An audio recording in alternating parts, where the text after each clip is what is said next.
After the most heartbreaking loss in Toronto sports franchise history, with the Blue Jays losing to the Dodgers in Game 7 of the World Series, having won back-to-back games, the Toronto Raptors are saving their city in an emotional time. Picking up their first home W of the year and improving to 3-4, the Raps took care of business against a Grizzlies team without Ja Morant by beating Memphis by double figures, a few nights after taking care of an injured Cavaliers team on the road by double figures.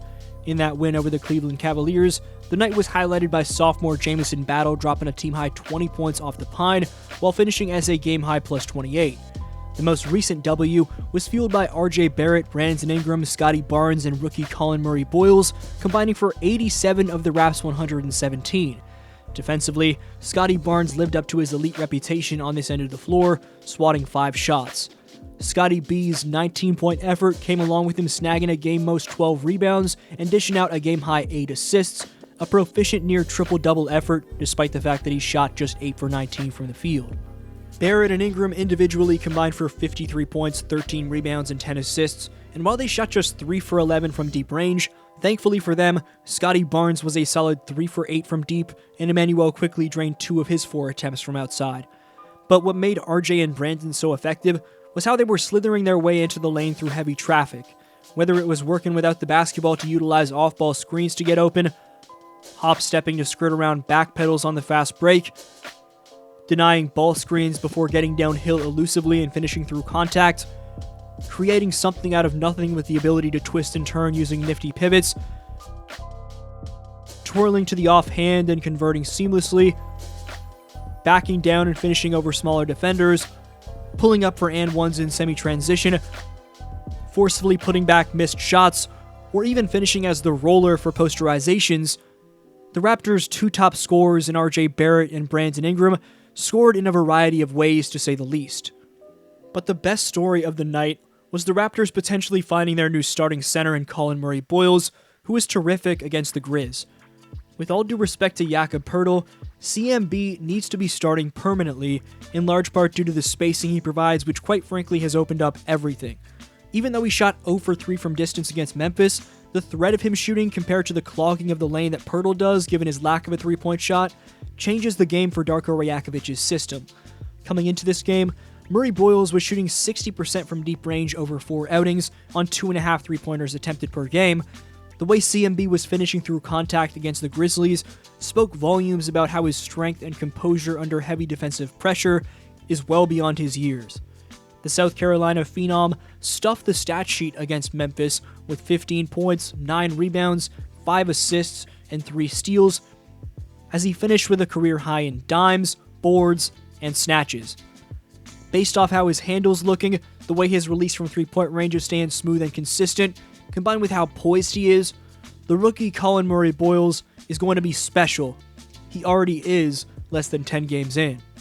The city of Toronto needed this.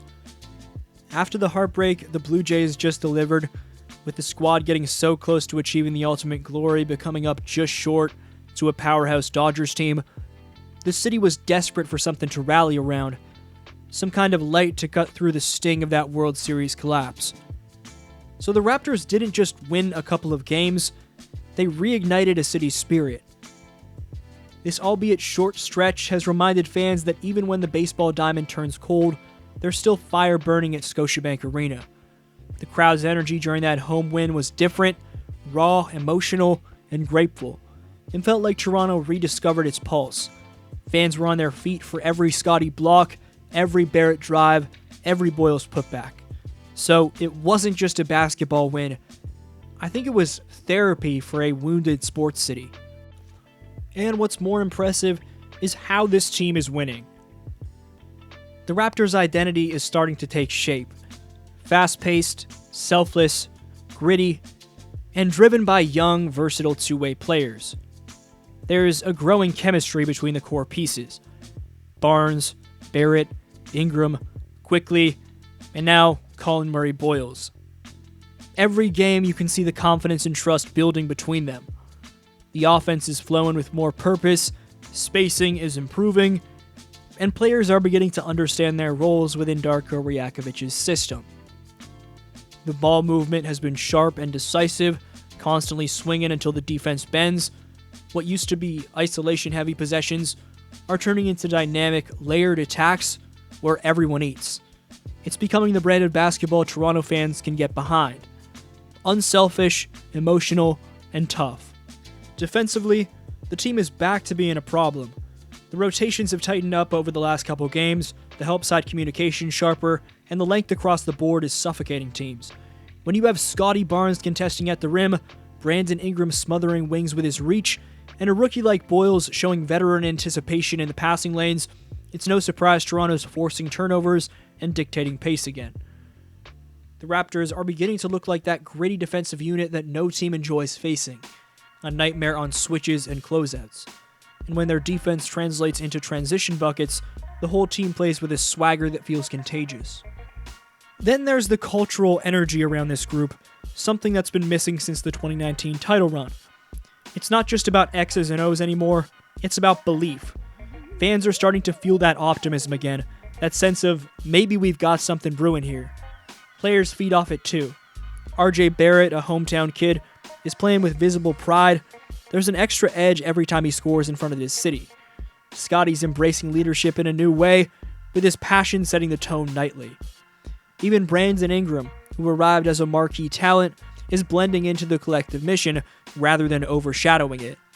There's a selflessness to how this team is moving, something that mirrors Toronto's identity as a city itself. But if there's one figure that symbolizes this new chapter, it's Collin Murray-Boyles, folks. His rise has been the biggest revelation so far. Every possession feels like a peek into the future.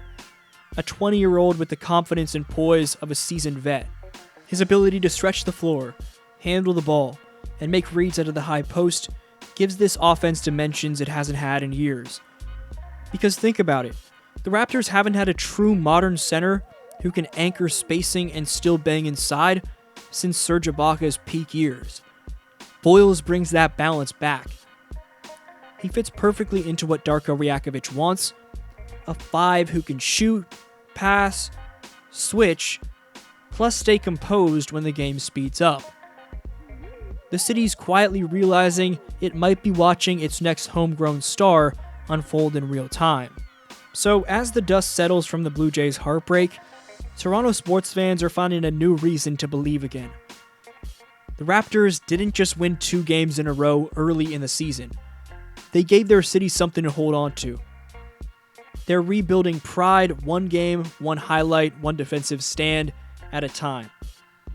And if this mix of youth, versatility, and resilience keeps trending upward, the heartbreak that wants to find this fall might just turn into the beginning of something far more exciting this upcoming spring. The Raptors might not only be saving their city, they might be redefining it.